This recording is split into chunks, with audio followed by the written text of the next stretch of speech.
Hello everyone. Last video में हम discuss कर रहे थे एप्लीकेशन ऑफ डेरिवेटिव का first part, that is rate of change. अब सेकंड पार्ट है टेंजेंट्स एंड नॉर्मल। ये बहुत ही थोड़ा बड़ा टॉपिक है, थोड़ा ध्यान से इसके कंसेप्ट्स को समझना क्योंकि आगे के चैप्टर में भी काम आएगा। तो हमने डिफरेंशिएबिलिटी में एक बात जानी थी कि फंक्शन के डेरिवेटिव का सिंपल मीनिंग क्या होता है कि उस पॉइंट पे ड्रॉन टेंजेंट का स्लोप। किसी पर्टिकुलर पॉइंट x1 y1 पे जब हम बात करें तो उस पॉइंट पर उसकी जो वैल्यू है फंक्शन के डेरिवेटिव की, वो उस पॉइंट पे खींची हुई टेंजेंट के स्लोप के इक्वल होता है। तो अब फंक्शन की जगह कोई कर्व भी आ जाए ना, कर्व का मीनिंग आप समझते हैं कि x और y में एक रिलेशन दे रखा है समथिंग, और वो फंक्शन नहीं है इवन, ठीक है। वो दो फंक्शन से मिलकर बना हुआ एक कर्व है, ठीक है, एक ग्राफ है, ठीक है। उस ग्राफ के किसी पर्टिकुलर पॉइंट पे आपको टेंजेंट ड्रॉ करनी है, तो सिंपली आपको क्या करना है, जो इक्वेशन गिवन है, मतलब एक्स और वाई में एक रिलेशन गिवन होगा, ठीक है, उस रिलेशन को डिफरेंशिएट करें, डिफरेंशिएट करके उस पॉइंट पे डेरिवेटिव की वैल्यू निकाल लें, d y by d x की वैल्यू निकाल लेना। डेरिवेटिव का मतलब मेरा d y by d x है। तो d y by d x उस पॉइंट पे जब कैलकुलेट करेंगे तो वो क्या कहलाए, वो क्या होगा, ये जो टर्म है, ये वैल्यू जो आएगी वो क्या होगी, वो होगी स्लोप ऑफ टेंजेंट। तो इसको मैं एम टी से दिखा देता हूं, m t for slope of tangent, ठीक है। अब आपको अगर कहा जाए कि कोई कर्व है, मान लो F x comma Y equal to zero, ठीक है, F x comma Y equal to zero का मतलब एक्स और वाई में कोई रिलेशन है, ठीक है। इस तरीके से कोई कर्व दे रखा है, इस पर एक पॉइंट बैठा है x1 y1, उस पॉइंट पे आपको टेंजेंट की इक्वेशन निकालनी है। सपोज आप, मैं ये कहना चाह रहा हूँ, मान लो कोई कर्व ऐसा कुछ होगा, ठीक है, आपको कोई ग्राफ, मान लो रेंडमली कुछ ऐसा ग्राफ है, मान लो किसी कर्व का, आपको इस पॉइंट पे टेंजेंट ड्रॉ करनी है। तो इस पॉइंट पे टेंजेंट की इक्वेशन निकालने के लिए मैंने आपको समझा दिया कि टेंजेंट का स्लोप तो ऐसे आ जाएगा, ठीक है। अब हम लाइन में, स्ट्रेट लाइंस में जान चुके हैं कि कोई लाइन का स्लोप अगर हमें पता है और वो पॉइंट पता है, तो वन पॉइंट फॉर्म अप्लाई करके हम लाइन की इक्वेशन लिख लेंगे, है ना। तो लाइन की इक्वेशन लिखने के लिए क्या करना है, सिंपली वन पॉइंट फॉर्म, है ना। हम जानते हैं, आई मीन टू से, अगर आपको पूछा जाए equation of tangent on this curve at x1 y1 ना, tangent drawn at point x1 y1, point x1 y1 जिसको मैं p कह रहा हूं, ठीक है, ये p पॉइंट पे खींची हुई टेंजेंट की बात कर रहा हूं, यानी इस लाइन की इक्वेशन की बात कर रहा हूं। तो वन पॉइंट फॉर्म से क्या आनी है, y minus y one is equal to m m t का मतलब टेंजेंट का slope into x minus x one. अब एम टी की वैल्यू आपको यहां से निकालनी है ना, एम टी की वैल्यू यहां से कैलकुलेट करनी है। अब आपको ये बात दिमाग में रखनी है कि x1 y1 पर ड्रॉन टेंजेंट खींचनी है, ठीक है। तो यहाँ पे पॉइंट x1 y1 रखें और टेंजेंट का स्लोप जो है वो ये रखें। एक बात और कि x1 y1 जो पॉइंट है वो कर्व पे लाई करता है। हो सकता है आपको खाली x1 दिया जाए कि ना, एक टेंजेंट बताओ, उस पॉइंट पे टेंजेंट बताओ जिसका x कोऑर्डिनेट जो है वो 4 है, ठीक है। तो x कोऑर्डिनेट 4 है, तो y कोऑर्डिनेट जो है वो उस 4 कोमा y को वहां पे सेटिस्फाई कराने से मिल जाएगा, ठीक है ना। x और y में रिलेशन ये वाला गिवन है, आई मीन टू से आपका कर्व ये है ना, f x comma Y equal to zero. तो x1 कोमा y1 पॉइंट इसके ऊपर बैठा है, ठीक है।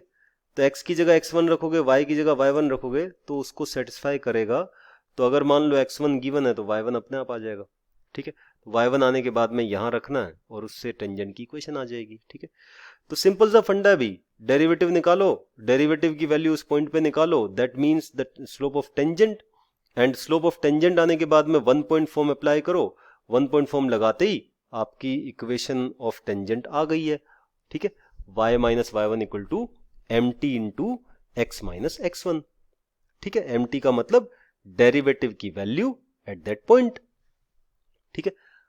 अब देखो एक और चीज समझे, नॉर्मल क्या होता है भाई। नॉर्मल हम जानते हैं कि किसी पॉइंट पे, किसी कर्व पे, किसी पॉइंट पे नॉर्मल अगर खींचना है किसी कर्व पे, तो कर्व के किसी पॉइंट पे हमें नॉर्मल ड्रॉ करना है।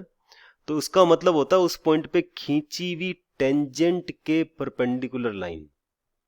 आई मीन टू से अगर ये P है, यहाँ पे मान लो ये पॉइंट कोई T मान लेते हैं यहाँ पे, तो PT अगर टेंजेंट है तो P से जाने वाली जो वर्टिकल इस टेंजेंट के परपेंडिकुलर लाइन है, this will called a normal to this curve. ठीक है, ये एंगल 90 है, ये टेंजेंट और ये वाली लाइन के बीच में एंगल है, तो इसको कहेंगे नॉर्मल, है ना। ये बात को दिमाग में रखें, ये नॉर्मल है और ये क्या है, ये टेंजेंट है। ठीक है, तो नॉर्मल का मीनिंग आप जान लें कि टेंजेंट के परपेंडिकुलर लाइन को नॉर्मल कह रहे हैं। ठीक है, तो बच्चों ये देखो, ये आपने टेंजेंट निकाली है, तो अब देखो नॉर्मल निकालने के लिए क्या करना है, सिंपल सा फंडा है, स्लोप ही तो चेंज हुआ है, पॉइंट तो वही रहा। ठीक है, अगर आपको कहा जाए स्लोप ऑफ नॉर्मल क्या आएगा, slope of normal at x1 y1,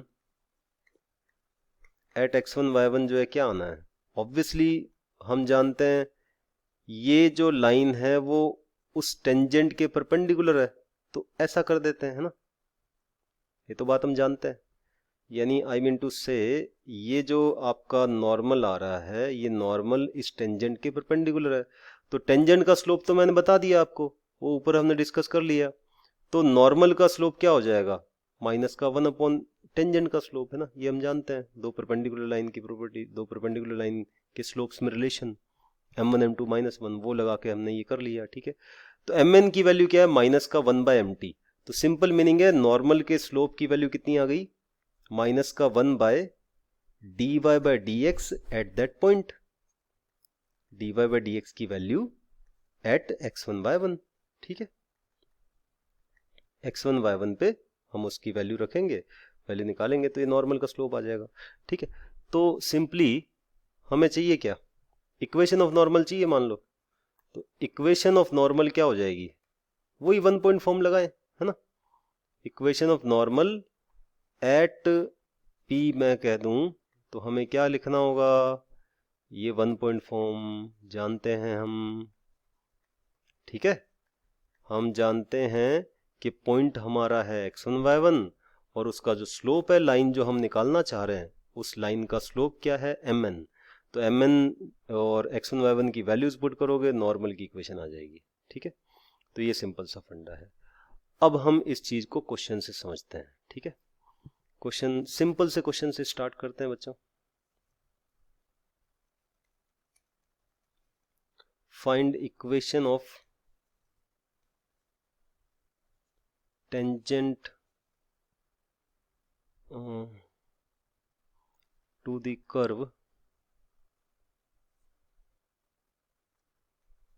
y is equal to say x की power 4 minus 3x at x is equal to say 2। ठीक है, ये कर्व है। ठीक है, x इक्वल टू 2 दिया है, y की वैल्यू नहीं दी है ना, तो y की वैल्यू हम निकालना जानते हैं। देखो पहले तो वो पॉइंट फाइंड आउट कर लो ना, ये कर्व कुछ भी होगा, हमें उसके मतलब कर्व कोई ग्राफ बनेगा, इसका कोई ग्राफ आएगा, है ना, मान लो इस टाइप का कोई ग्राफ आना है। ठीक है, सपोज ऐसा कोई ग्राफ आपने बनाया, मे बी ऐसा हो। ठीक है, यहाँ पे x इक्वल टू 2 है ना, x इक्वल टू 2 है, कोऑर्डिनेट ज्योमेट्री से अगर ड्रॉ करते हैं तो मान लो x इक्वल टू 2 यहाँ पे है, तो जब x को आप 2 रख रहे हैं तो y की वैल्यू क्या मिलेगी, पहले वो निकाल लें। x को आपने यहाँ 2 रखा तो y की वैल्यू कितनी मिल रही है, 16 माइनस 6, ये बन जाएगा 10, तो y की वैल्यू 10 आ जाएगी ना, तो ये 2,10 पॉइंट है। तो इसका मतलब x को 2 रखना है, पहले y की वैल्यू निकालनी है। मान लो हम बात कर रहे हैं कि x को 2 हमने रखा तो y की वैल्यू कितनी आ गई वहां से, 2 की power 4 minus 3 into 2 that is 10।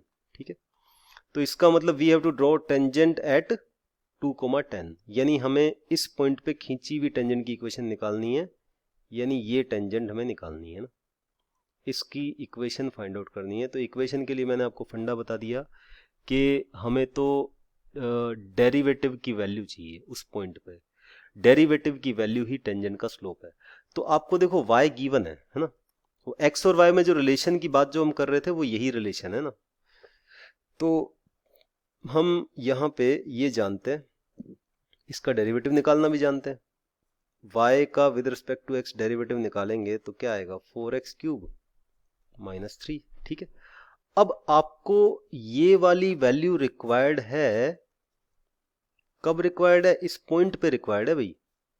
Slope of tangent की मैं बात कर रहा हूं, मैंने डिफाइन किया था slope of tangent at particular point will be value of derivative at that point at 2,10, ये हम कहेंगे एट विच पॉइंट 2,10, यानी x की जगह क्या रखना है 2, अगर y है तो y की जगह 10 लिखना है, तो y तो है ही नहीं तो टेंशन खत्म आदि, तो x को 2 डालो और स्लोप निकाल लो। x को 2 लिखा, ये ऐसा आ गया 29 आ गया, 29 है ना, तो 29 जो है वो स्लोप ऑफ टेंजेंट आ चुका है।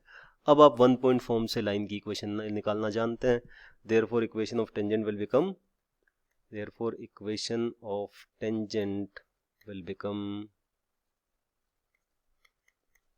y minus y1 equal to mt that is 29 x minus 2।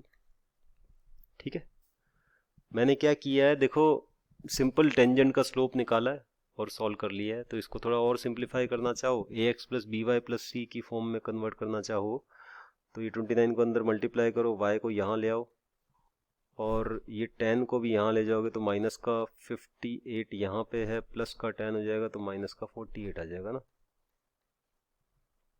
ठीक है, तो ये आपका आंसर है।